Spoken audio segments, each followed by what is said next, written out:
There you go. Alright, profiling class. You get to enjoy the wonders and the sound of pandemic. Isn't that appropriate for where we are right now? Here we are in week 10, the second week of remote access for your profiling class. And we're going to start the whole couple weeks that we're going to do on serial killers. Now, normally I would spend at least 2 full class periods going through some of the basic research that was done to identify the typologies, that most people use when they're looking at serial killers. We have this concept because of TV, movies, books. The ones we always hear about are the Bundys, the Dahmers, the killer clown, John Wayne Gacy, the serial killers that are like that. Because there's always that sexual component, okay? And, hey, that's what interests lots of people. The deal is, though, that's only one type of serial killer. The FBI got really off on a bad foot when they started their profiling, started with the methodology they used. We've already talked about that. Very limited in their scope, very limited in the criminals they talked to, and most of them were sexual sadist-based serial killers. And so they came up with this typology that serial killers were sexual sadists. There are many serial killers. Some of the most prolific serial killers in the history of the world have not been sexual sadists. So you can't get stuck on that being the typology. So, normally I would, like I say, spend a lot of time going through the research, looking at these individual studies and things that have come up with typologies. We don't have the time for that here. These videos need to be kept shorter just because of the download factor and so on. So we'll very briefly touch on these. I'll do another video next week, week 11, and we'll go into a little more depth on a couple of these other things. One of the first ones that really started doing some of this typologies was a researcher named Dietz. And what Dietz came up with was a group of, 5 different types. His typologies were essentially psychopath, sexual sadists, spree killers, functionaries or organized criminal killers, custodial poisoners or asphyxiators, and psychotics. Now, most of the other researchers are going to come down with very similar 5 types. The one that we'll go into a little more depth on is going to be Levin and Fox. They do 6 types. But when you hear these different names, when you go back and read them in the book, when you go back and look a little deeper at them, you'll see that they're really coming up with the same types. Now, Dietz had 5. The next group was a group called Holmes and DeBurger. They had 4. But they're still going to be really similar in these types.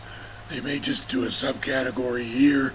They may lump something in with another one somewhere else. So I'm not going to spend a lot of time describing each one of those typologies by Dietz or by Holmes or DeBurger, because they're going to also be covered when we talk more about 6 typologies that Levin and Fox came up with. Now, Levin and Fox came up with these in a couple different studies, and you'll see their names listed in the book. And if you do some research, sometimes it's Fox first and then Levin, sometimes it's Levin first and then Fox. They worked on a lot of studies together on serial killers. They did studies in the 90s, they did studies in the 2000s. They really came up with what they said was 3 broad categories that each had 2 subcategories beneath them, similar to what we had covered under the serial rapist ideas. So, under these serial killers, you're going to see these groups broken down into what they call thrill, mission, and expedience. And then under each one of those, they're going to have 2 subcategories. What they said a thrill killers were. And they broke them down into either a sexual sadist thrill killer or a dominance thrill killer. And what divided those killers was what motivated them directly for the sex. Remember, a sexual sadist cannot physically get aroused until they do the sadism. And what Levin and Fox found is certain serial killers that are sexual sadists get aroused by the torture. Others get aroused by the dominance. So they were identifying by the actual acts found in the crime scene, the evidence produced when this killer struck. Were they sexually aroused by the dominance part of the sexual sadism, or were they aroused by the sadist, the torture part? And that's what they divided that thrill killer into. So you got a thrill killer sexual sadist and a thrill killer dominance. Second category that was broken into 2 subcategories is the mission killer. And they have those into 2, reformist and visionary. And what they were talking about there were people that were doing their serial killer based on, and a lot of this is going to be almost a psychotic breakdown type thing, but they were finding serial killers that actually had audible hallucinations present in their psychosis, in their psychotic breakdown. So the missionary or the reformist under this mission serial killer, the reformist is someone who kills to reform based on some mission they have. Maybe they hate prostitutes for whatever reason. Their mother was a prostitute. They had a bad experience with a prostitute. Some people say one of the things that started the Green River Killer killing prostitutes is that early on he got hooked up with some prostitutes and had a bad experience, got a venereal disease. I don't know if that's ever been verified, but then he had a mission to kill prostitutes. Again, that's a stretch. I'm not sure if that's ever been proven, but that would be an example of a mission reformist serial killer. The secondary part of that, the visionary, is the ones that actually have the hallucinations. You know, the devil is talking to them, God's talking to them, you know, some other deity or some other demon is influencing him. You know, the one that always comes to mind, modern times with this, is the Son of Sam. Everybody always joked, you know, that he killed people because the neighbor's dog told him to. Well, if you read about the Son of Sam, he had a lot of visions, a lot of audible hallucinations other than just the dog. He claimed that he spoke daily to Satan, and that Satan was driving his serial killings based on when Satan told him to go kill. Sometimes Satan spoke through the dog, sometimes he spoke through other areas. So it wasn't just always the dog. But you get the idea. Audible hallucinations is going to be the mission visionary, someone who just has a mission because of something else in their life, is going to be the mission reformist. The last area is the expedience killer.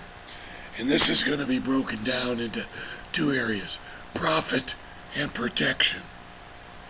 One of the areas the FBI never wants to talk about as a serial killer is someone that's killing for profit. You know, the Iceman. Go out on the internet and find out, the Iceman Chronicles, where he talks about how many people he killed. Well, that's a serial killer, killing more than one person in separate events with a cooling off period in between. That's the definition of a serial killer. Well, if you're a contract killer and you're going out and you've killed 30 people, 40 people, whatever amount of people you have, that is the definition of a serial killer. And they do it for profit. They do it for the money. You can find all day long these serial killers. Sammy the Bull Gravano was the #1 killer for the Gambino crime family under the Teflon Don. Is he a serial killer? Sure he is.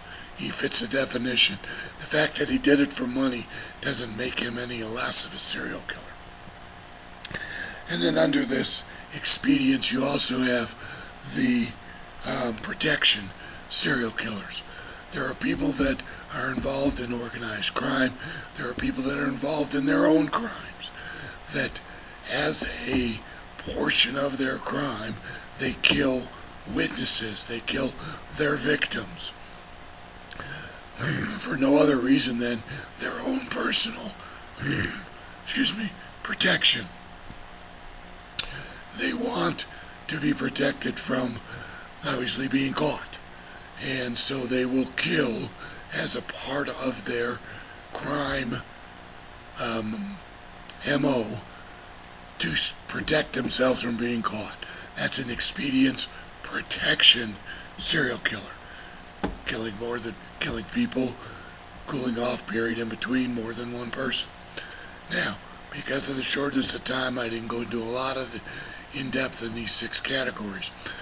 One category that's kind of out there that I like to separate and come back to. There is a group of serial killers. There's nurses, there's doctors, there's healthcare professionals, there's people who are put in the position to care for people in our society that kill.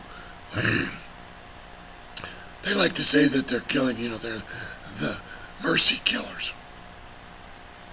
They would fall under that second category of mission killers, and they would fall under the area of the reformist. Whether they say they're doing it, to help these people because they're, in pain and in misery or not. If they're not dying of natural causes and someone else is murdering them, whatever they say the purpose is, they would fall under that mission killer, and they would fall under the area of reformist.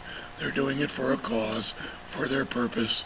They're doing it for that area. To come double back again, terrorism is always a serial killer. Terrorists, they would fall under this last expedience, either for profit or protection.